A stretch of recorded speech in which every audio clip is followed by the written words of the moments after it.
Welcome to this presentation of an introduction to the long-running evening class in Surbiton, Talking of Trains.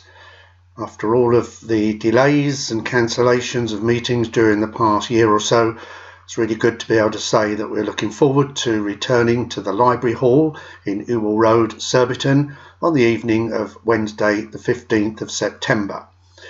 I'm Dick Crane, the lecturer that runs the class and organises guest speakers as well as presentations of my own, and this presentation is really an introduction both to myself and of Talking of Trains evening class. I'm calling it 60 years of rail enthusiasm, and I suppose that dates me really straight from the start.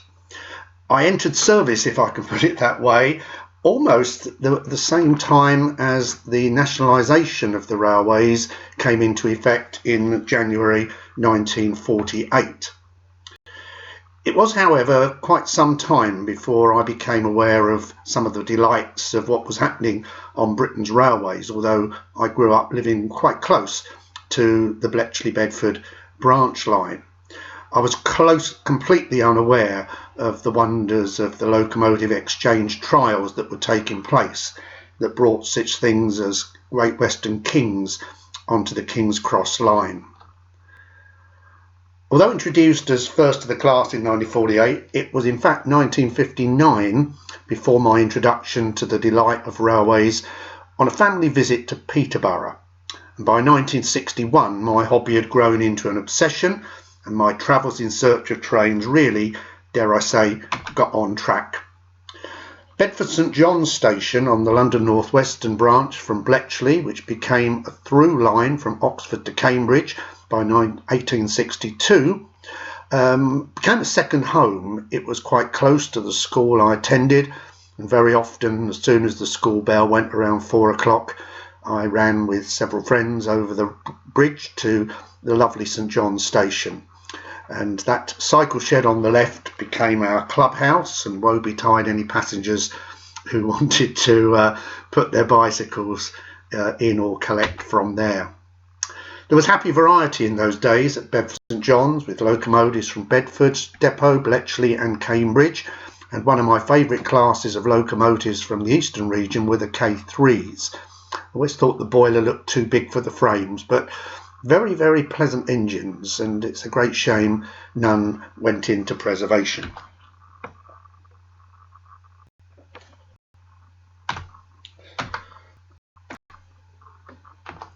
Sorry about that. I mentioned Peterborough, and it was in 1959, in fact, where it really did begin for me.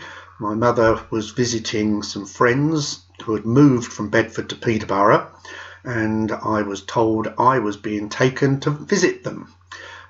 Didn't really want to go, and I was dragged along on the railway from Bedford to Sandy. I still remember standing on Sandy platform with my hands over my ears, horrified by the noise of so many trains passing through Sandy. But eventually one stopped and picked us up.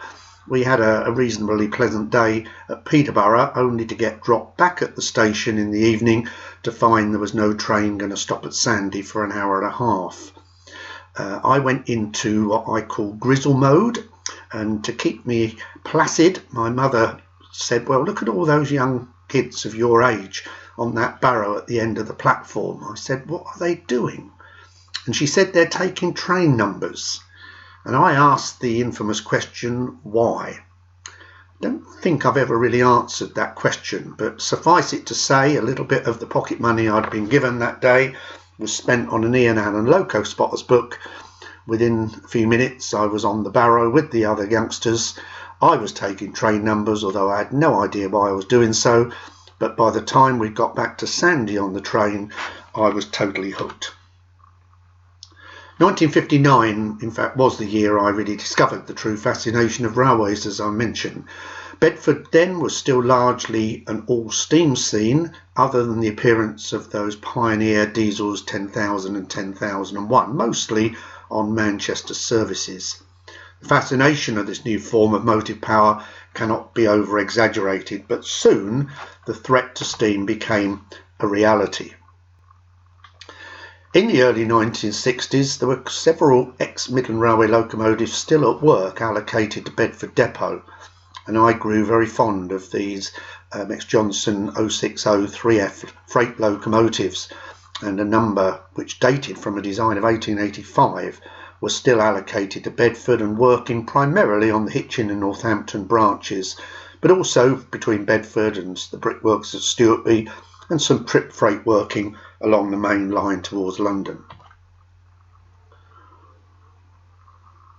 Many expresses bypassed, as they still do, the platforms at Bedford, but here is rebuilt Patriot 45514 calling on a train from Nottingham to London St Pancras in 1960. Bedford Depot had various codes over the years. In its latter days of steam, it became 14E. It was never a depot with an allocation of express exciting engines with nameplates. It was primarily smaller locomotives to operate on the branch lines, such as the Ivatt 262 tank you see shunting some wagons. That probably would have been working over the line from Bedford to Bletchley on push-pull services, or to Northampton or Hitchin.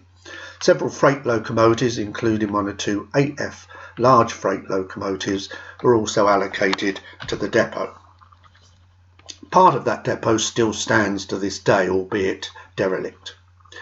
Here is an interesting picture of a Crosty Boilard 210 heavy freight locomotive on the fast, usually passenger lines, but probably avoiding causing further congestion in the two platforms that were served by trains to and from London and the north, passing the depot in 1959. Notice stored locomotives to the right of the picture. Here's one of those delightfully Ivatt 262 tank locomotives, introduced just before and just after nationalisation. Here 41270 takes water before heading a train to Hitchin, again in 1959. Regular trips were made on the branch to Hitchin, and in the first few years of my enthusiasm, the branch line was operated by 3 little diesel rail buses built by Park Royal. Unfortunately, they weren't very successful, and in the latter days of the branch passenger services, which sadly ceased on the very last day of 1961, there was in fact a return to steam. Steam did continue on freight services. Here is a picture of an Ivatt 262 tank coming out of Old Warden Tunnel, the very location where they filmed the aircraft crashing with Terry Thomas on the top of the train in Those Magnificent Men and Their Flying Machines. The freight trains on the branch were more normally operated by these 3F freight locomotives, and here is one on a rather unproductive freight train from Bedford approaching Hitchin in 1960. Bletchley, of course, became a magnet for train spotting. What is now the car park used to be an embankment behind the steam locomotive depot, which then was numbered 1E, and we would sit there for many happy hours, often being moved by the British Transport Police, only to walk round and go straight back to where we'd been moved from. But here is a picture of a Duchess Pacific relegated to freight work here in 1962, passing under the flyover, which was a late 1950s invention really to help increase the flow of east-west freight traffic. Suffice it to say, it never really was used for its initial purpose, but as I'm preparing this presentation, it's currently being rebuilt, ready to take the east-west rail, reopening passenger services. As well as Bletchley, it was often either a train ride or a cycle ride, if we couldn't afford the train, to Sandy, and many happy hours were spent on those sand hills, Watching the trains on the main line, you could see them for well over a mile in the northern direction, and Sandy was a bottleneck because it only had 2 through lines on the main line, and freight trains and parcel trains often had to queue up like this 9F is doing for considerable lengths of time, as passenger trains were given priority through the passenger lines. The line on the right of that picture dropping down from the bridge in the background is the branch line from Bletchley and Bedford.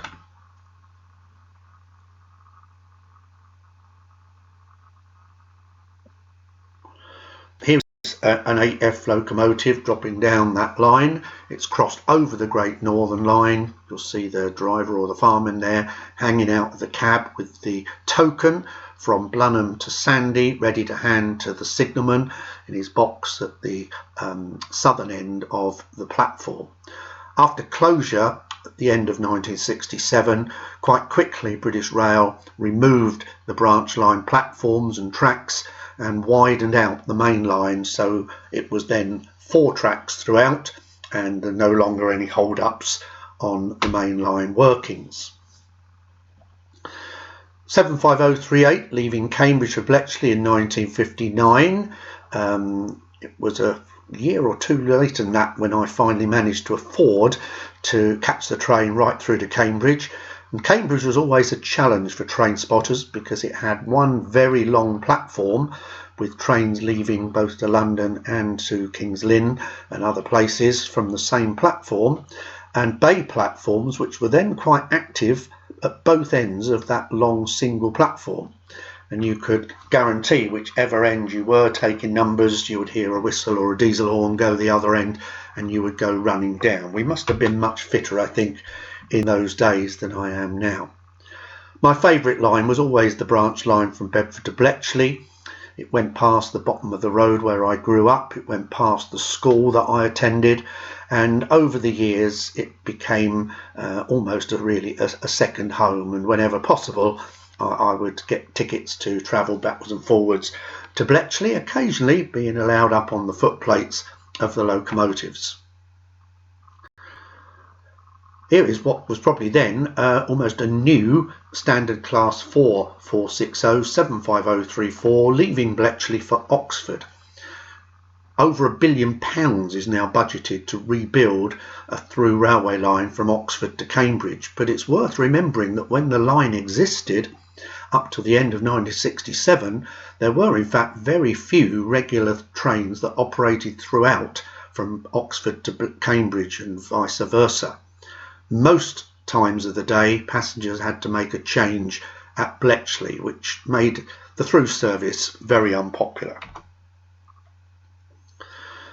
On the line through to Oxford, the first part of the line through to Verney Junction from Bletchley was shared by trains to Buckingham and Banbury, and here is a train to Buckingham arriving at Swanbourne Station, which quite recently has been completely demolished and swept aside, ready for the upgrade of 100-mile-an-hour tracks through this site for East West Rail.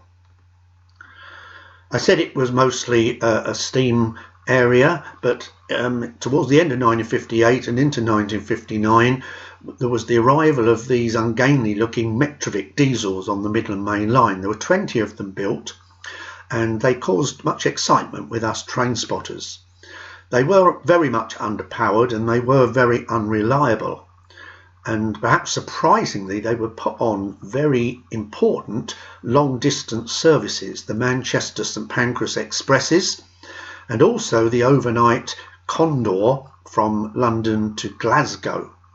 How often both of them were still in working order by the time they made that journey beggars belief. Kempston Road Junction, the signal box on the left there, became a very familiar haunt of mine in the early years of my train spotting days.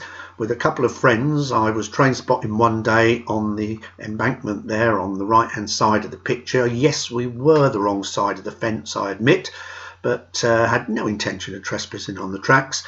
And all of a sudden the signalman came out from the opposite side of the railway and stood on his veranda and started waving madly at us to go over to the box.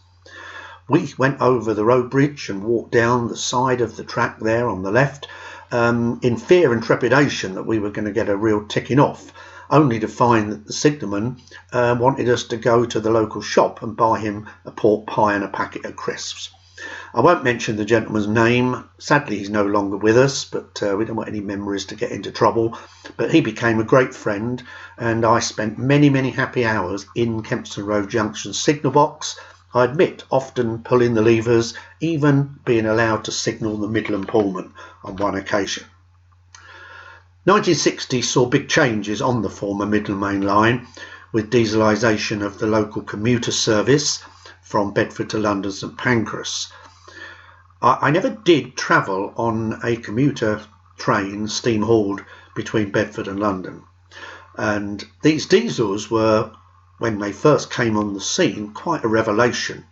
The introduction of the diesel service brought off-peak services once an hour from Bedford to London, I think all stations from Bedford to Elstree, and then fast to St Pancras, which was by then the most intensive service we'd ever have.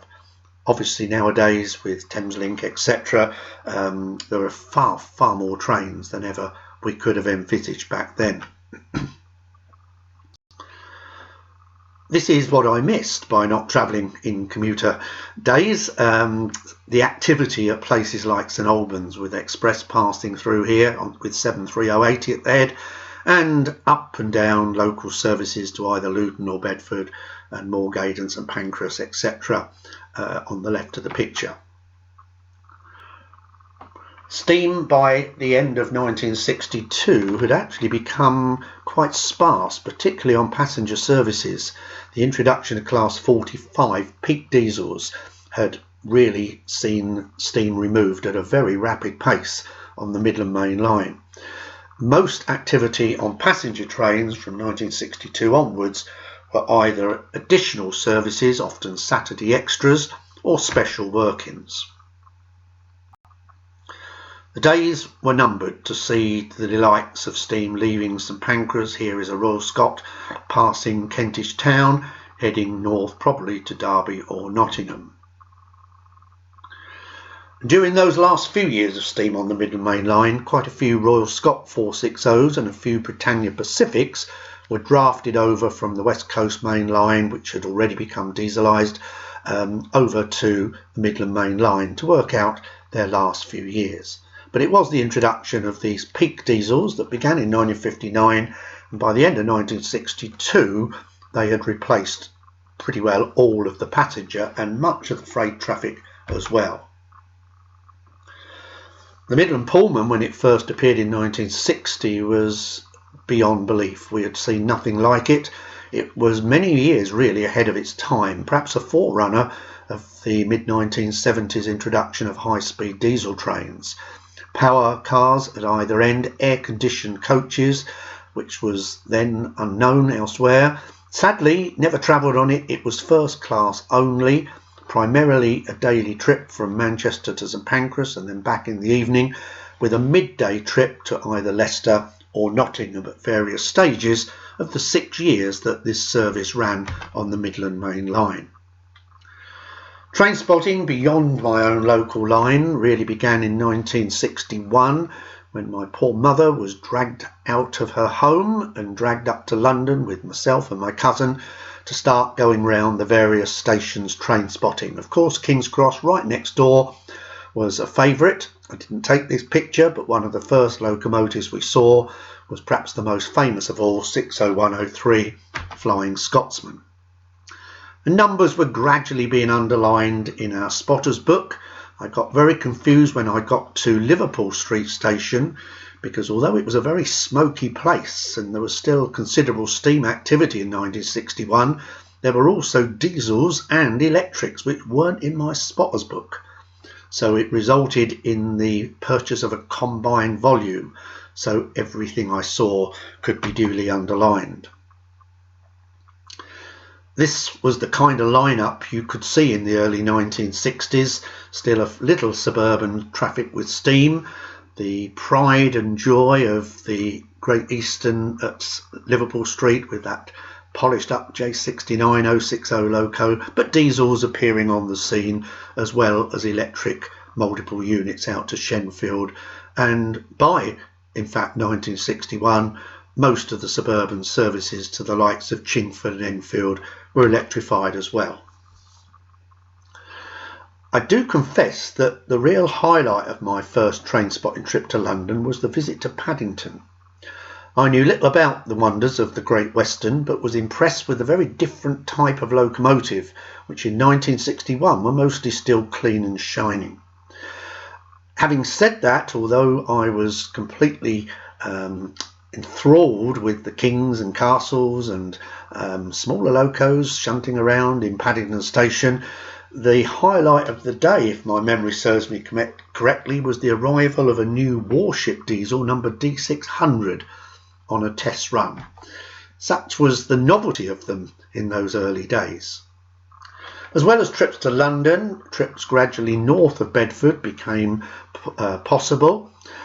Pocket money was saved up, and trips to the likes of Wellingborough, usually unofficially going round the sheds, also became part of the train spotting era of the time. Leicester was a little further away and a little more expensive as well, but I made it by the end of 1961.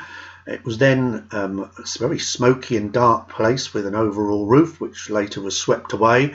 But here is a typical scene of that era, with a Jubilee on a Down Express coming into Leicester Midland Station, or Leicester London Road as it was officially known. Even further north, to the likes of Loughborough, and likes still of some of the old ex-Fowler, ex-Johnson rather, 060 locomotives, much rebuilt by Fowler. And here is one probably shedded in the Nottingham area or Derby area, coming in on a pickup freight at Loughborough. And the real target was Derby. And in those early 60s, there was an annual open day, which was a combined flower show and railway works open day. It didn't really include the locomotive depot, but most of us managed to so-called bunk the shed, and you would often find an ex-works locomotive like 48144 on the locomotive depot. Steam had all but disappeared in Bedford by 1964, but we were to have one great surprise, and that was the arrival in its own steam all the way from Inverness of the preserved Highland Railway number 103. And this locomotive amazingly came to Bedford for filming of those magnificent men and their flying machines, and for about 3 weeks it was operating most days between Bedford and Shefford, with most of the filming taking place around Old Warden Tunnel. When it arrived back each evening, several of us enthusiasts got together at the locomotive depot, which by then had no steam allocation sadly, and we would clean the locomotive up ready for its next day's filming. 1964 was my first family-free holiday, and I went with a couple of friends to what was then known by the English pronunciation of Tawyn on the Cambrian coast to discover the delights of narrow gauge railways. And on our first walk round to the Tallaght station at Tawyn, a train came in, fascinating little locomotive on it, and a large gentleman covered in soot, dressed in a black overall but with a white dog collar, got off the footplate. That turned out to be the Reverend Teddy Boston, who of course was a great rail enthusiast and had a steam railway for many years around his rectory gardens in Cadeby, Leicestershire. 1965 was the last year for active Great Western Railway steam, and by now we were having to travel considerable distances in order to see working steam. Here is an unidentified hall, very frustrating for train spotters, numbers taken off front and sides, nameplates disappeared. Sometimes a number would be chalked on, or painted on, but often it was too much covered by soot. No care was taken over the locomotives, and yet from my memory right through to the end of Great Western steam, there was some very fine performances, particularly on the line through from Banbury to Oxford, until that shed closed at the very end of 1965. 1966 was my first venture overseas. I've never been a lover of overseas travel except the Isle of Wight, and I dragged my mother and my father, who sadly by then was already quite ill, but we went over to the Isle of Wight just in time to travel through to Cowes and Ventnor, and I fell in love with these O2 tanks, which sadly only had another year of operation. Scotland was a bigger challenge, and it took quite a bit of saving up, and in fact I had to wait until I'd started work at the end of 1964 before I could save up and afford to go to Scotland. Suffice it to say, my first trip to Scotland was not the most successfully timed one. I was aware that there were A4 locomotives that I used to see at Sandy and Hitchin still at work between Glasgow and sometimes Edinburgh and Aberdeen. So we had to make a pilgrimage, or I went alone in fact, on a pilgrimage on an overnight train, not on a sleeper, but sitting upright in a Mark I carriage all the way from King's Cross all the way through to Edinburgh, and then a quick connection up to Aberdeen, only to find as I arrived on a Monday morning at some early hour that the steam services had finished on the previous Saturday. There were a few A4s still dotted around dead in locomotive depots like Dundee and Perth, but sadly I never did see them operating, except in preservation days more recently. But here is one that has lived on in preservation, 6009, Union of South Africa, at Edinburgh, Waverley, probably around 1962-63. Time was running out for steam, but there was just one reasonably local passenger service that was still fairly reliably operated by steam locomotives, and that was across at Aylesbury and Brackley, about 30 miles from Bedford, and steam there lasted through until the summer of 1966, when the last Great Central Railway through services to Nottingham from Marylebone were withdrawn. It was then really a pilgrimage down to the southern, because there were still of course steam operating on the main line to Bournemouth and Weymouth through until the summer of 1967. I couldn't afford to go all the way to Bournemouth, certainly not through to Weymouth, but there was one semi-fast service on Saturday mornings which left Waterloo, I remember, at 08:35, and that was pretty well steam hauled through to the end of Southern Steam, and it stopped at a place called Surbiton. And I could just about afford to get to Surbiton, and we, as a gang of us, made regular pilgrimages up on Saturday morning and would spend very many happy hours sitting at Surbiton station watching Bulliard Pacifics and standard class steam locomotives operating on many services still through on the southwestern main line. That all came to an end in June and July 1967. Really then it was a matter of going to the northwest, and steam was to linger on in the Preston, Carnforth areas a little longer until the summer of 1968. As well as the obsession to get as many steam engines underlined in our book as possible before they all went, what wonderful delights there still were to be seen in 1968, such as this signal gantry at Preston Station. I remember spending a night on Station Barrows at Preston, because there was a little more steam activity at night than there was in the daytime by the early months and summer of 1968.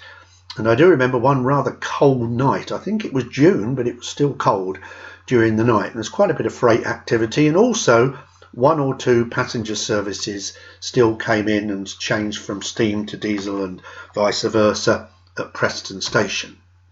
But it was all to end very soon. On the 11th of August, I didn't go to see the last steam train. I was too distraught. It was almost as if life was coming to an end, really, wasn't it? And scenes like this on the Settle and Carlisle line on that final day just remind us of the total fascination that steam held and happily to a certain extent still holds in many ways.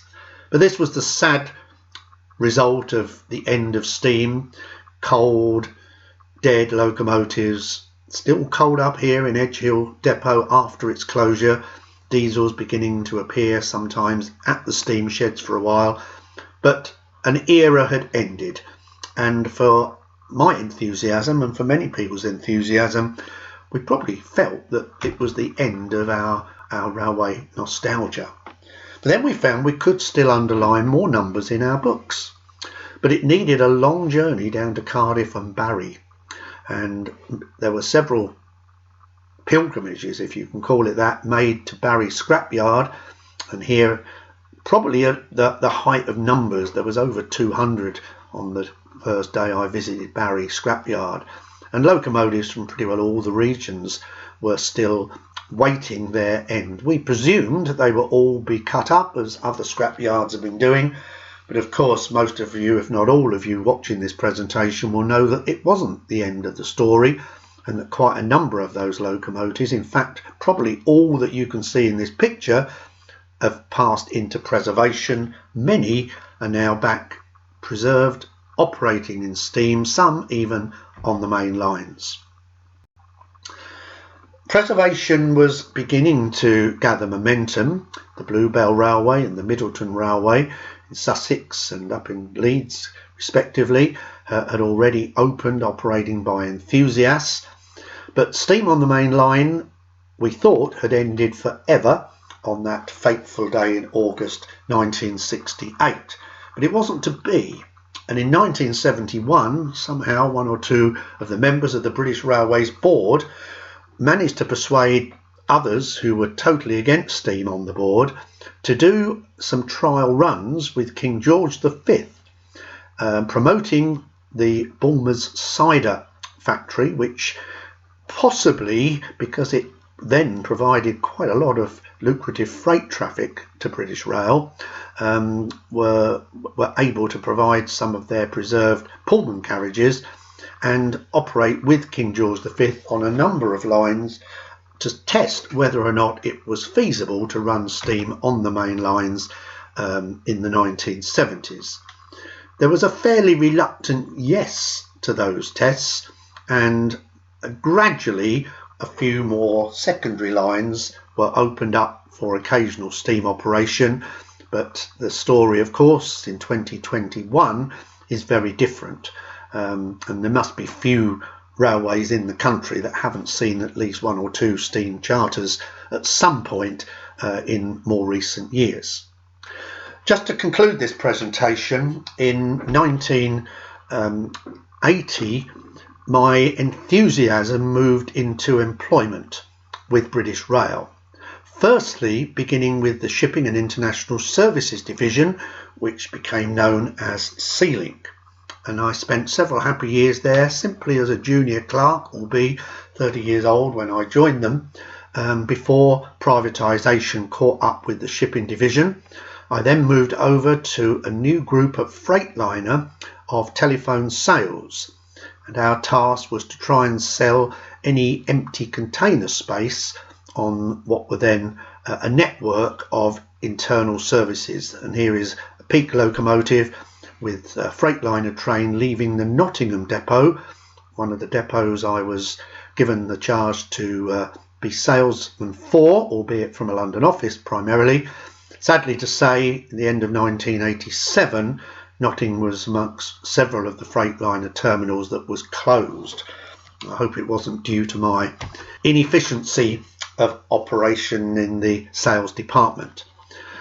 Freightliner then went into private ownership, and the workforce was divided into two. Approximately half went with the new company of Freightliner, and the other half was transferred to what was still part of the nationalised railway, the Trainload Freight and Rail Freight Distribution companies. I was given a job with Rail Freight Distribution in the European Contract Management Department, which was basically keeping several of our key customers. One of mine was Goodyear Tyres, which was a big customer, and also the Evian mineral water imports through Zeebrugge. We operated train ferries at that time from both Harwich and Dover, and also container ships from Harwich, Parkston Quay to Zeebrugge on a daily basis. I spent several happy years at Rail Freight Distribution, including several reasons. I can't remember what reasons I made up that I ought to really visit the train ferry and see the operations and see the Class 33s shunting the wagons on and off the Nord-Pas de Calais, as it was then. The shipping service, actually train ferry service, did continue a little after the opening of the Channel Tunnel until 1997. My most exciting job was, in fact, the years building up to the opening of the Channel Tunnel, and I was given a rather more important name than the job actually became as project manager for rail freight through the Channel Tunnel. It was great fun, and it gave me a lot of openings to visit various places, including the Channel Tunnel being built and track being laid, etc., taking customers with me and encouraging them to look forward to better schedules for their services and hopefully increase freight. It's another story really that it didn't really happen, unfortunately, but we did have the great launch at Willesden Freightliner Terminal, which was one of our major European Freightliner terminals, on the 27th of June 1994. It was meant to be the launch of Class 92 electric locomotives all the way from London right through into the Channel, through the Channel Tunnel into France and etc. Couldn't be done because unfortunately there were still a number of issues with the operation of the Class 92s between London and Folkestone. I don't know all the technical details. It's nothing new, is it, with new traction these days? So the launch was with 1960, early 60s built Class 47s, but Tinsley Depot provided two wonderfully clean examples on the day, with a number of engineers travelling, so many spare parts in case things broke down en route. You could hardly believe what you would see in the rear cab. Nevertheless, it turned out to be a very successful day. The customers, that 400 or so that were invited to the event, were really impressed, and I remember watching on the big screen as the first trains emerged into France through the Channel Tunnel. The whole audience burst into applause. We had great hopes for large numbers of freight trains through the Channel Tunnel. Sadly, even Willesden now is closed and is now, I think it's used for engineering purposes only. The last commercial train to operate as a nationalised train under auspices of British Rail was to leave Dollond's Moor, Folkestone Yard, at the late night in November 1997. By then, the train, when it arrived into Willesden Depot, or rather the Wembley Freight Exchange Depot yard on the next morning, it was already then unnationalised as it were, privatised, owned by Wisconsin Central American Company, which targeted the traffic and under the auspices of English, Welsh and Scottish Railway. It's a complicated story, but suffice it to say our plans for a big celebration of the last nationalised train came to very little. We were allowed to put a nameplate sort of thing on the front there, but we weren't allowed for the train to leave Dollond's Moor with the nameplate on, or the headboard on. Really sad that it was a very important stage in the development of our history of our railways, but privatisation was on the scene. My career was about to come to an untimely end with retirement at the grand old age of 49 1 year later. During my years on the railways, though, I saw great changes, not only to freight, as we'll see for a moment, but the introduction of the high-speed diesel train in the mid-1970s, firstly on the Great Western lines, then the East Coast Main Line, and then later on my own Midland Main Line. In many ways, I do believe, as others have said, that it was the high-speed diesel train that saved British Rail Intercity. Electrification wasn't really progressing, with the exception of the East Coast Main Line that was fully electrified in 1991. Local services, the change was more sedate and in some ways with various levels of success. The 1950-60 builds of diesel rail cars, as you see here on the right at Cardiff Queen Street, became known as heritage units, which made them perhaps more popular than the unreliability of them in their latter days would otherwise have done, and they were replaced with various Pacer and Sprinter units over the next decade. Freight traffic was still plentiful in the years that I was working on the railways. There was a great deal of coal traffic.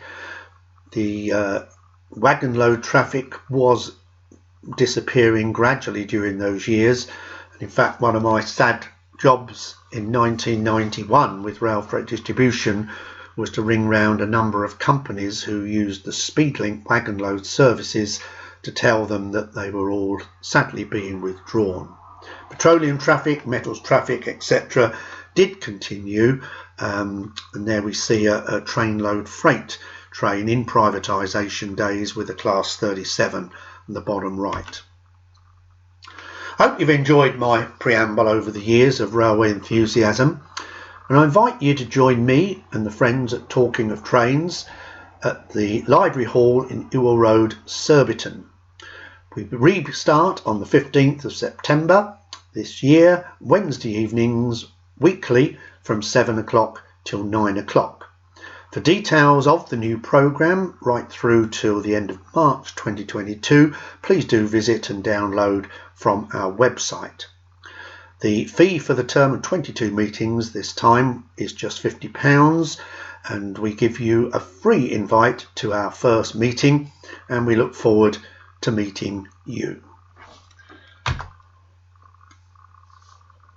If you haven't been to Talking of Trains meetings in the past, perhaps you've discovered us during the periods of lockdown when there's been various presentations on our website. The Library Hall is in Ewell Road, and access when you arrive there is via automatic opening doors to the left of this picture. The hall itself is on the first floor, those large windows you can see, which is reached either via steps or a single person lift. Meetings do begin promptly at 7 o'clock, and they also conclude promptly at 9 p.m. So if you are planning to travel by public transport, you can be assured that you'll be leaving the hall at 9 o'clock. The venue is about 10 minutes walk from Surbiton Railway Station. Leaving the station from the main booking office exit, turn right outside the station and proceed along St Mark's Hill towards Crossroads, and then turn right into Ewell Road, cross over the main railway, and then the library is on the left hand side of that road soon after you pass Berrylands Road. There is a free car park available which is behind the Library Hall and is reached by turning right soon after entering Berrylands Road in Ewell Road. I look forward to meeting you. I hope there'll be no more lockdowns, no more stoppages to our programme. I hope as you look at the programme you'll find much there to interest you, and I look forward to joining with you at some point in the not too distant future as we enjoy Talking of Trains.